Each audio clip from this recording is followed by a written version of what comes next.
The world is heading for an ecological credit crunch, which is far worse than the current financial crisis because humans are overusing the natural resources of the planet. The Living Planet report calculates that humans generally are using 30% more resources than the Earth can replenish each year, which is leading to deforestation, degraded soils, polluted air and water, and dramatic declines in the numbers of fish and other species. The problem is also getting worse as populations and consumption keep growing faster than technology finds new ways of expanding what can be produced from the natural world. This has led the report to predict that by the year 2030, if nothing changes, mankind would need 2 planets to sustain its current lifestyle, which is bad news for us living on this one planet. Meanwhile, other global problems rising in our society are poverty and spiritual crises.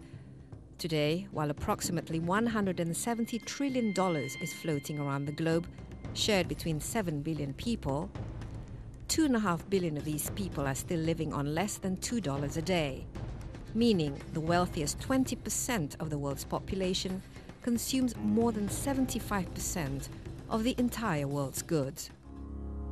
As with spiritual crisis, WHO statistics shows that almost 1 million people die from suicide every year, or 1 death per 40 seconds.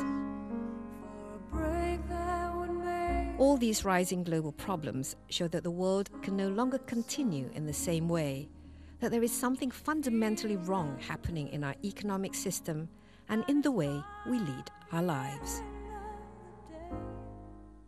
It's interesting also if we look at Europe. I mean, you are a European. The energy of Europe has been sort of this desire to unite in a European system, a collective desire to be together, financially connected. And yet, this connection, we see it's beginning to fall apart. What do you think is happening there? What's going to emerge out of it? Do you think Europe can hold itself together when the economy and the financial system can no longer hold it? It's very unclear and very open at this point, I would say. Given the behavior so far, probably the answer is no. However, in the past, it's also true that Europe has been declared dead many times, particularly from the US. And then shortly before it happens, people get their act together. The peaceful integration of the European Union is a very positive and inspiring example today in the world.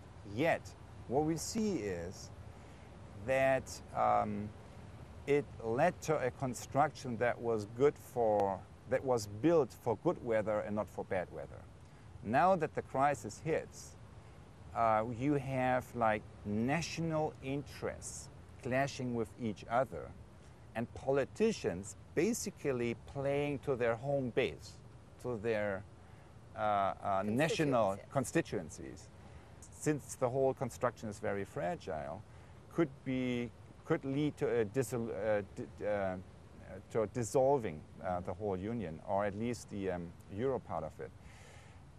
On the other hand, it could also lead, so if people get their act together, it also could lead to the next level of integration. But that would require for a number of key countries, and basically for all countries to let go a little bit of their national egotism and self-interest, and to embrace the larger self-interest that Europe shares as a whole.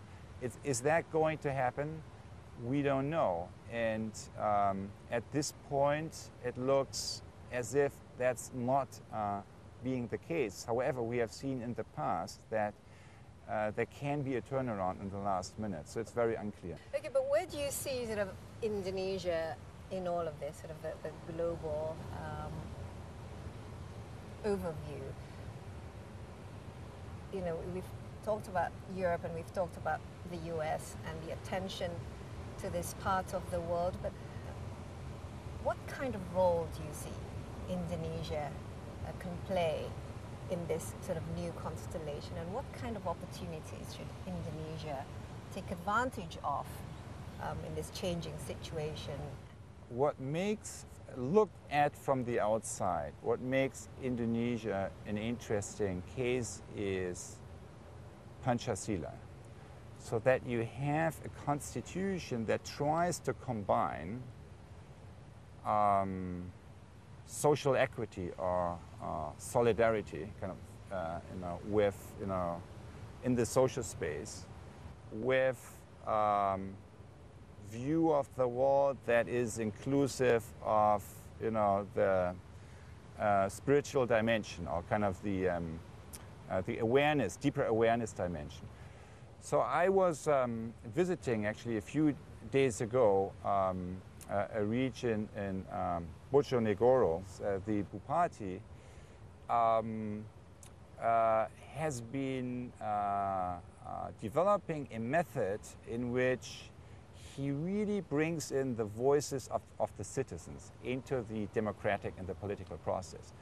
And so you basically create a space of transparency where the different voices in the community come up, and not all the problems are solved, but you can voice them and they are being heard. If there are no other communication channel, you use money, right? The key is creating that space of trust, yeah, and transparency. It's trust, transparency, it's listening, it's, as you said, it's kind of creating that space and also teaching people how to listen.